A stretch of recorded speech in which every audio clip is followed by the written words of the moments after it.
Lessons from the Admiral, Naval Wisdom, and Sea Stories for Leaders. It's a book written by author and lawyer Mark Fava.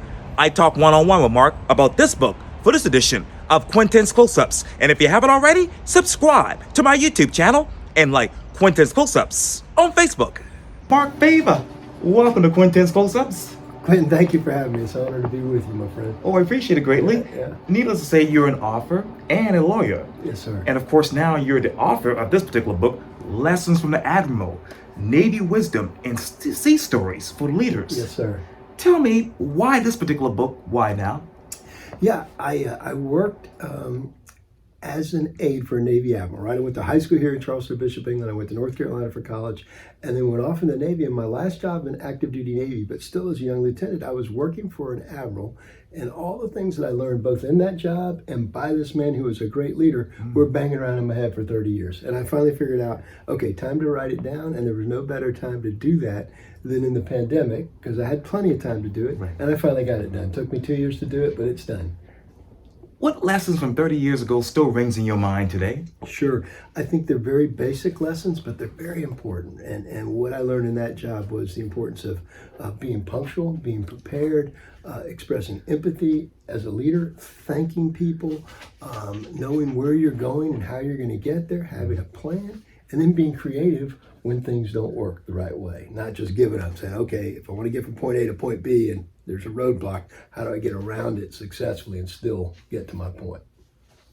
How are you still creative as a leader?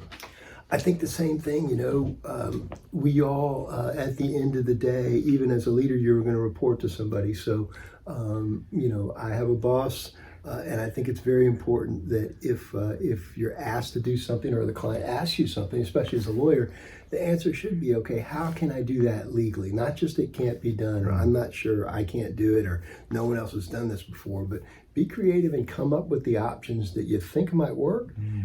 Maybe 2 or 3, and say, look, I think maybe these 3 things, we could do it this way, and here's the one I recommend. And I think that's very important, to be creative. No one wants somebody just to come up, throw up their hands and say, I don't know how to do this, can't be done. And there's times and places for that. Sure. But I think the best thing is to, think about it, come up with 3 possibilities and say, here's the number 1 recommendation, and see what the person says. What is the number 1 lesson for leadership? I think the number 1 lesson for a good leader is taking care of your people. And that's what I learned from this Admiral. I thought that was very important. I think it still is very important today. For me, if a leader takes care of his or her people and creates that environment, you feel a lot better no matter how hard you're working. If you know that person is going to have your back, take care for you, and advocate for your promotion, it's easy. The formula is very simple for leadership. How do you create that ideal leadership, Mark?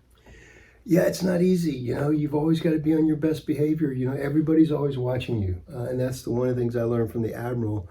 And as the leader, I was very fortunate to lead a Navy squadron. No matter what you do and where you're going, 350 people are always watching, and you never can forget that. So I just think you really have to be cognizant and have that level of situational awareness, and just remember that everything you say and every action you take, someone's watching you. What else should people be aware of when it comes to leadership these days? Yeah, when I took over the Navy squadron, Quintin, I had really 2 or 3 goals. The first one was to make it through the entire time without having an accident or an incident. That was very important. No loss of life. Right. And the second one was don't do anything stupid or dishonorable that was going to cause me to lose that position, or to have a smudge on my name or disgrace to my family. So I think it's very difficult today, and especially when you get to be a leader, all the temptations, right? Everybody's telling you you're great. Everybody's yes sir, yes sir, yes ma'am. Just remember, stay grounded and always do the right thing. Wow. How has social media and technology in today's culture changed your leadership? Yeah, it has made everything very instant and very quick, right? Before, leaders could have time to think about it and ponder and take a half a day or a couple hours. You can't. I mean, you've got to be on point. You've got to be out front. You've got to be visible, and you've got to speak, especially in times of crisis. And I learned this when I was a lawyer at Delta Airlines. I've learned it as an aviation lawyer. The best leaders right now we see understand that social media can get the word out very quickly. Yeah. And that word might not be accurate. Right. So you've got to be able to get up in front of people. And it's okay, as we mentioned earlier, to be empathetic, to apologize, to say we don't have an answer, but I'm here, I'm accountable, and I'm responsible for it. And I think the biggest challenge today is with social media is it can happen so quickly. A lot of people don't respond quick enough. And if you don't, you know this, because this is your business, the story will be created for you in your absence. In your absence. Yes, sir. What else is absent from leadership? Today I think we're missing a lot of the just respect for each other. When I was growing up, and probably when you were growing up, although I got you a little bit of gray hair and age, you can remember the good old times. You could agree to disagree. Yes. Some of my best friends, Quintin, were politically opposites of me. I grew up as a Roman Catholic. One of my best friends at Delta Airlines was Jewish. I mean, and he couldn't have been more different from me politically. But we could go out and we could laugh at each other's differences, and he could say, "Tell me you don't agree with that," and we could debate without being nasty with each other. And I think today it's just very unfortunate when I have my children looking at some of the leaders, the behavior, the language that's being used. It's very difficult for me to say you're a leader if you're acting that way. Yeah. What leader in today's culture resembles you as a young leader? Gosh, that's a good question. I would probably look to some of the recent military leaders because I'm akin to them. It's funny. Admiral McRaven wrote a great book. He's a former SEAL, and he wrote "Make Your Bed in the Morning" based on a speech. And my book is I was the Admiral's aide. His book, he was the Admiral. But the ability just to maintain your integrity, always do the right thing. And, I tell people all the time, you learn as much from a good leader as you do from a bad leader, right? From the bad leader, you learn who you don't want to be and how you don't want to act. That's right. But that's a good question. I think somebody with integrity, that carries themselves well, that doesn't lose their cool, that's not a screamer, that's very important. And that's not always how I've been. I mean, I used to have and still do, sometimes can have a little bit of a temper, and I got to control that. Yes, I understand. Right? I understand that. What are the qualities of a good leader? Patience, the ability to listen, the ability to understand, and the ability finally to make a decision. And when that decision is made, to stick with it. And then, as I mentioned, to reward people and hold people accountable. And I think that's very important.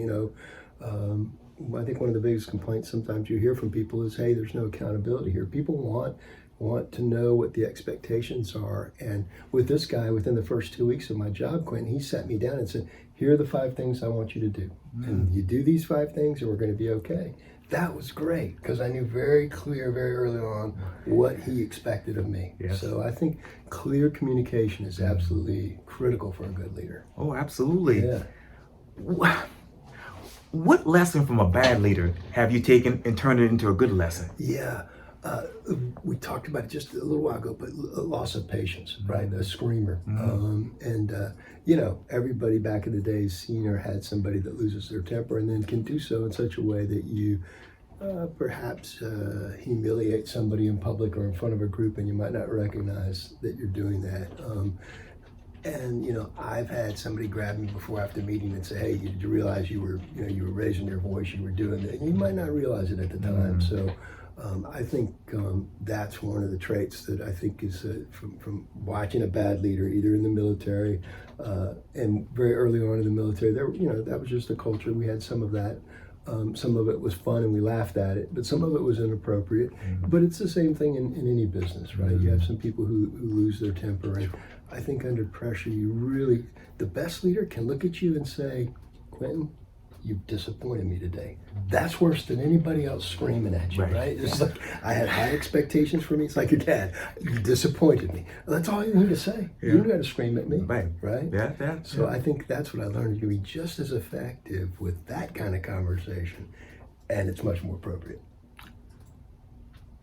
What should be the conversation, Mark, when it comes to leadership next?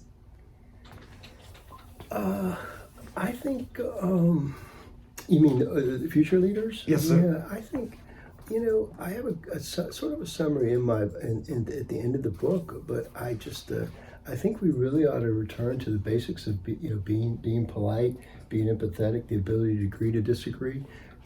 Some of the most adversarial cases I had as a lawyer when I used to be a trial lawyer here in Charleston, right down on Meeting Street at Nelson Mullins.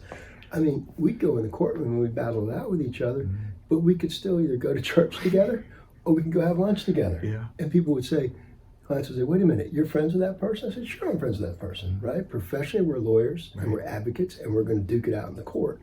But at the end of the day, we're going to be respectful. And I still want to have a professional relationship with that person and a personal relationship. So I think if we could get back to that, that would be so much nicer. The ability to agree to disagree without being disagreeable, right? Yes, sir. Absolutely. If you could go back into the military right now and teach a lesson to those military leaders, what would it be? Boy, it would probably be the best advice. See, my dad was a captain in the Navy, and we moved here to Charleston when I was in 8th grade. And I went. That's where I started at Blessed Sacrament, West Ashley. Yeah. And then I went to Bishop Ingham when it was downtown where the college library is now. Right. But when I got commissioned, Dad was a captain in the Navy. I'm a brand new ensign. He's standing there next to me with Mom at the University of North Carolina, Chapel Hill, and pinning on my ensign bars. And he said, son, he said, listen to the chiefs and take care of the sailors. Now the chief's the senior enlisted person who actually has to salute the officer. So I'm coming in as a brand new ensign, but a 25-year maybe service chief has to salute me. But Dad said, listen to them, right? Remember to listen to them because they have the wisdom. And the second part of that, Quintin, was very rich. Take care of the sailors. So listen to the senior enlisted, take care of the junior enlisted, the brand new kids coming in because they're looking up to you. Sure. And he didn't say salute the commanding officer and get be number one in the and that's critical. And it's the same thing in a company, right? Listen to the people who are wise. They might on the org chart they might be below you. Forget the org chart, but listen. And then take care of the people who are brand new and encourage them and mentor them. Yeah, absolutely. Good lessons right there. Yeah. Well, author and lawyer Mark Fava, thank you so much for your time. And again, welcome to Quintin's Close-Ups. Thank you, Quintin. It's such a pleasure to be here. I love the show. Well, thank you. And one last thing, how can people get a copy of your Let me book? tell you something. Buxton Books downtown on King Street has signed copies, and right now we've got it in both the Barnes & Noble in West Ashley and Mount Pleasant. So you got no excuse. You're West Ashley, you got it. You downtown, you got it. Mount Pleasant.